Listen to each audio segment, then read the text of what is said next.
నమస్కారం. నేను చందు. మనసుతో మనం కాసేపు జీవితం అనుభూతుల నిలయం, అనుభవాల మణిహారం. సమాజంలో వ్యక్తులతో అనుబంధాలు పూల అల్లికల అందంగా సుగంధభరితంగా నెలకొల్పుకోవాలి. అందుకు ప్రపంచమంతా నిండి ఉండే ప్రేమ, శాంతి, మంచితనం తోడ్పడతాయి. హృదయంలో పేరుకునే అయిష్టాలు, నిరాశలు తుడిచివేసి శాంతి పుష్పాల పరిమళాలను ఆస్వాదించడం సాధన చేయాలి. హృదయ క్షేత్రంలో పుట్టి మంచితనం అనే ఎరువుల బలాన్ని స్వీకరిస్తూ దాని ఉనికినే ప్రశ్నించే విషపు మొక్కల పట్ల అప్రమత్తంగా ఉండాలి. బలహీన క్షణంలో మంచితనపు మొక్కలను అవి కబలించకముందే వాటిని పెకిలించివేయాలి. అసూయ, అసహ్యం, అరాచకం వంటి నీచ గుణాలే కలుపు మొక్కలు. అవి చొరబడకుండా ఆధ్యాత్మిక జీవనం అనే కంచె వేసి కాపాడుకోవాలి. అనుక్షణం కొత్త ఆలోచనలు వస్తుంటాయి. ఆదర్శవంతంగా జీవించాలని, నలుగురి మెప్పు పొందాలని ఆశిస్తాం. అందుకు మనసు సహకరించకపోతే అడుగులు ముందుకు పడవు. మనసులో మంచి చేసుకొని పని సాధించుకోవాలి.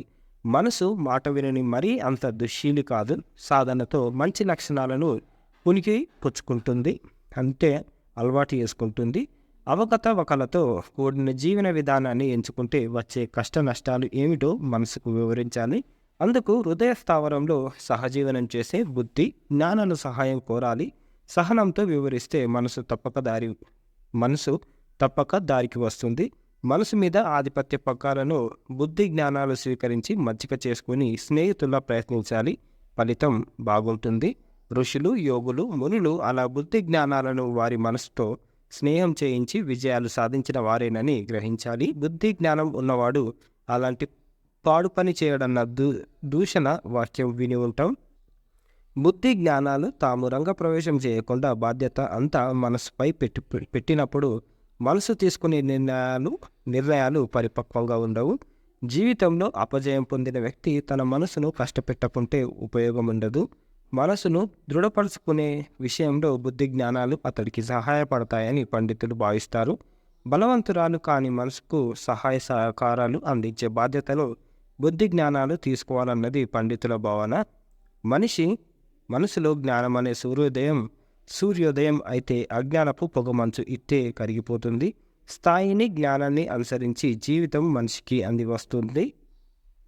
పరిపక్వత అంటే మెచ్యూరిటీ ఏ స్థాయిలో ఎలా అంది వస్తే అలాగే జీవితాన్ని స్వీకరించాలి. హృదయంలో కదలాడే భావాలను హృదయ భాషగా చెప్తాం. మనకు ఏం కావాలి, ఏం లభిస్తున్నాయో బేరీజు వేసుకొని లౌకిక, పారలౌకిక జీవితాలకు మేలు చేసే అంశాలను ఎంపిక చేసుకోవాలి. మనసు సానుకూలంగా తర్పీదు పొందితే పున్నమి ముందు చంద్రకళలా ప్రవర్ధమానమై మనిషి బతుకు ఆనందదాయకంగా మారుతుంది. అది ప్రకృతి ధర్మపరమైన మనిషికి ఇచ్చిన గౌరవం, వరం, వాగ్దానం అని మనం గట్టిగా విశ్వసించినప్పుడు అద్భుతాలు జరుగుతాయని గోపాలుని రఘుపతిరావు గారు రాసిన అంతర్యామిది. ఇది మనసుతో మనం కాసేపు. లైక్ చేయండి, షేర్ చేయండి, సబ్స్క్రైబ్ చేయండి. Thank you. ధన్యవాదాలు.